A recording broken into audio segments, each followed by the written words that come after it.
rasanya. Hah? Kecelakaan.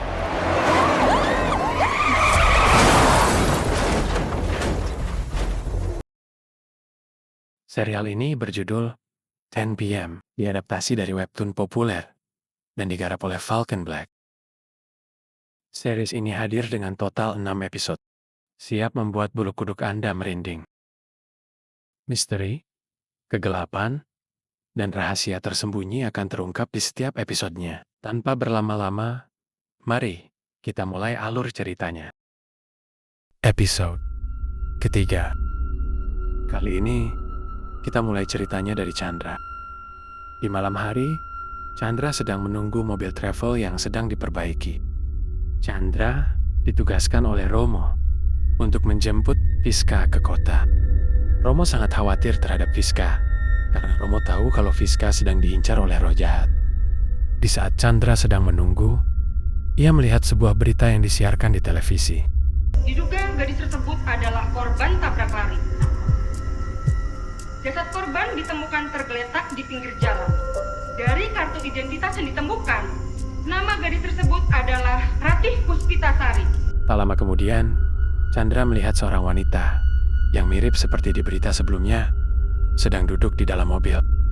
Ketika Chandra ingin menunggu di dalam mobil, ia disarankan untuk menunggu di tempat lain karena di dalam mobil akan terasa panas. Di saat ia sedang menunggu di tempat makan, Chandra dikejutkan karena perempuan yang di dalam mobil sekarang ada di sebelahnya. Tapi, ketika Chandra melihatnya kembali, perempuan itu menghilang. Dan akhirnya, Chandra mengetahui kalau perempuan yang dia lihat bukanlah manusia. Chandra sama seperti Fiska, yaitu dia dapat melihat makhluk yang tak kasat mata. Adegan selanjutnya masih belum berubah. Kali ini Chandra melihat orang tua yang sedang makan dengan sangat lahap dan terus menatap tajam Chandra. Chandra mencoba tak menghiraukannya. Ketika ingin melanjutkan makan, Chandra terkejut karena makanannya penuh dengan cacing. Setelah kejadian itu, Chandra bergegas untuk kembali ke mobil travel. Jadi ini tuh bukan karena mesinnya rusak, tapi gara-gara nungguin kamu, makanya kita telat berangkat ya? Ternyata travel terlambat berangkat bukan karena kerusakan, melainkan menunggu Retno yang merupakan sosok pacar dari supir travel. Akan tetapi, Retno memberikan sejumlah uang untuk kompensasi karena keterlambatannya.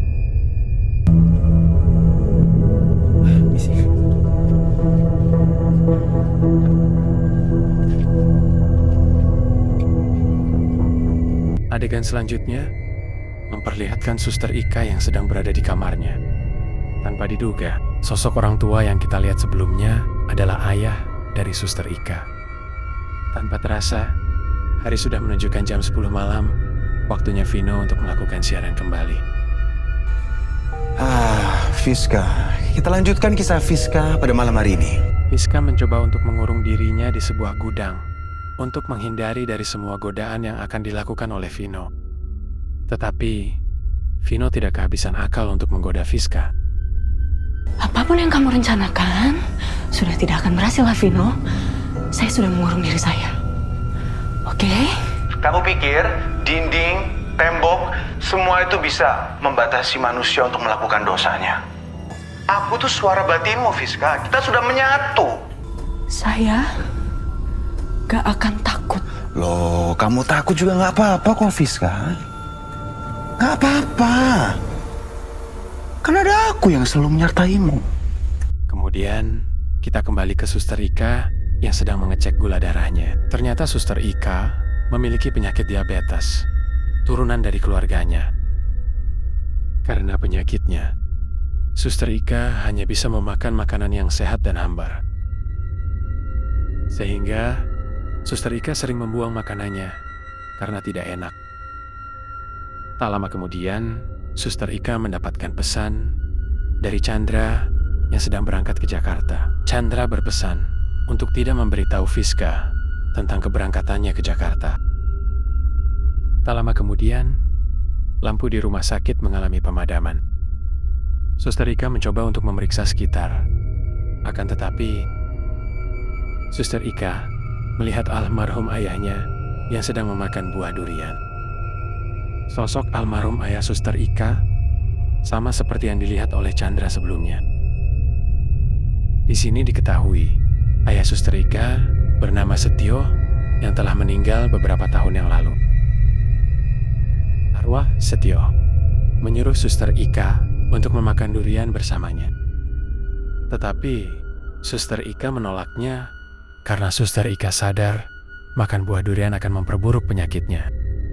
Kamu dulu sangat suka makan durian sama ayah. Udah enggak, Ayah. Adegan berpindah sebentar ke Fiska yang terkejut karena Marta tiba-tiba berada di kamarnya. Ternyata Marta membawakan makan malam untuk Fiska karena disuruh oleh Suster Ika. Fiska di sini meminta tolong Marta untuk mengecek Suster Ika karena Fiska khawatir Arvino akan mengganggu Suster Ika. Makan. Jangan, Ayah. Makan. Jangan, Ayah. Makan. Tanpa diduga, Fiska dan Marta mendengar teriakan Suster Ika. Fiska menyuruh Marta untuk mengeceknya karena Fiska belum bisa keluar dari kamarnya. Ketika Marta sampai di kamar Suster Ika, Marta melihat Suster Ika sedang berteriak dan Marta mencoba menyadarkannya. Suster Ika sangat syok karena diperlihatkan arwah dari ayahnya yang telah meninggal. Suster Ika menceritakan alasan kematian ayahnya yang terkena penyakit diabetes karena terlalu sering makan buah durian dan tiba-tiba sesuatu terjadi.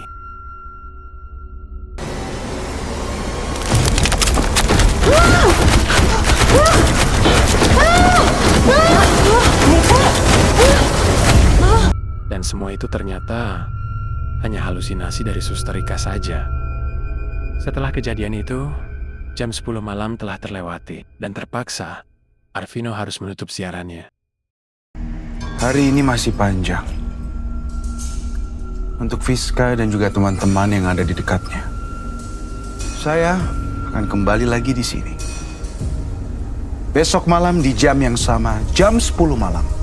Kita beralih sebentar ke Chandra yang sedang dalam perjalanan menuju Jakarta.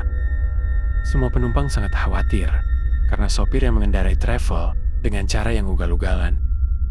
Seperti sebelumnya, Retno memberikan uang kepada semua penumpang agar menenangkan mereka. Tak lama kemudian, travel berhenti di sebuah tempat makan untuk beristirahat. Di tempat makan tersebut, Chandra melihat kembali kedua sosok hantu yang dilihat di tempat keberangkatan sebelumnya. Kali ini, Chandra memberanikan diri untuk mengajaknya berkomunikasi.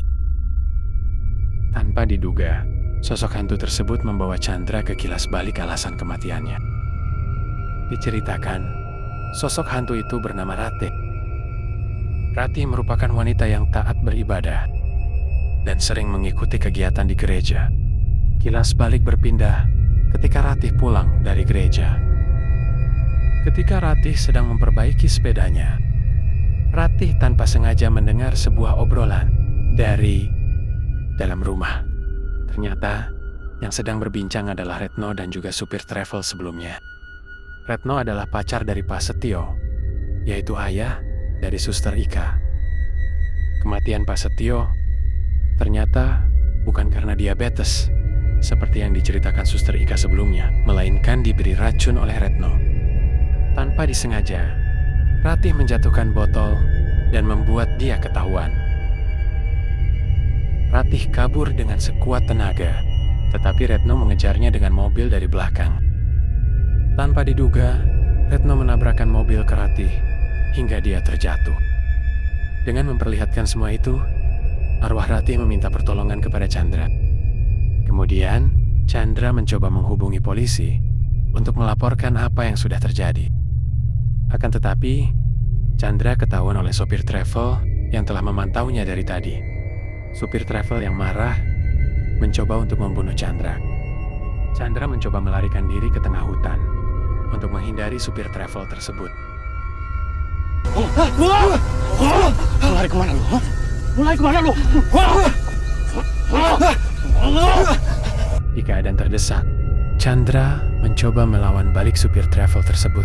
Tanpa diduga, supir travel menikam dirinya sendiri hingga tewas. Itu membuat Chandra sedikit kebingungan.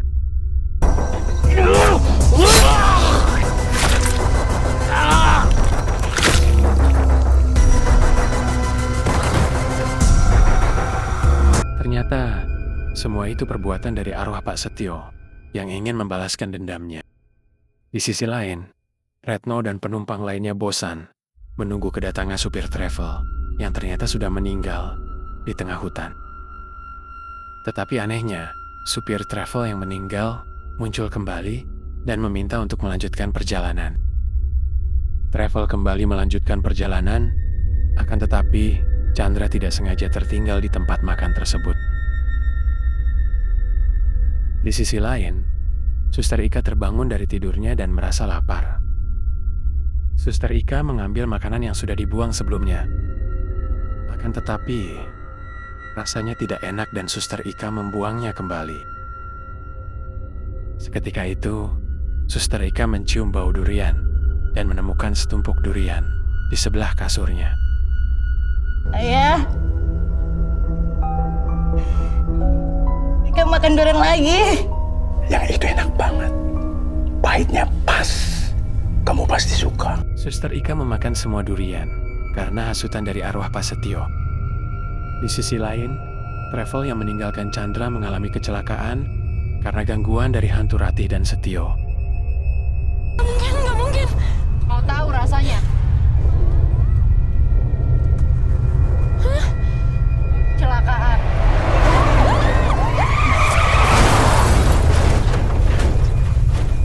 Keesokan harinya, Fiska dan Marta ingin membangunkan Suster Ika yang berada di kamarnya. Tapi sayangnya, Mbak Ika ditemukan telah meninggal di kamarnya. Dokter mengatakan kalau Suster Ika meninggal karena serangan jantung. Di saat semua masih berduka, Chandra sampai ke asrama Fiska dan mencoba untuk menemui Fiska. Di scenes terakhir, kita dijelaskan apa itu keserakahan. Aku membuatmu menginginkan semua yang kamu lihat. Aku akan mengambil apa yang menjadi milikku. Dan aku akan mengambil apa yang bukan milikku. Apapun yang terjadi, aku tidak akan berhenti. Karena akulah keserakahan. Tunggu kelanjutannya di episode keempat. Jangan lupa like dan share, agar kami makin semangat untuk upload alur cerita film kesukaan Anda.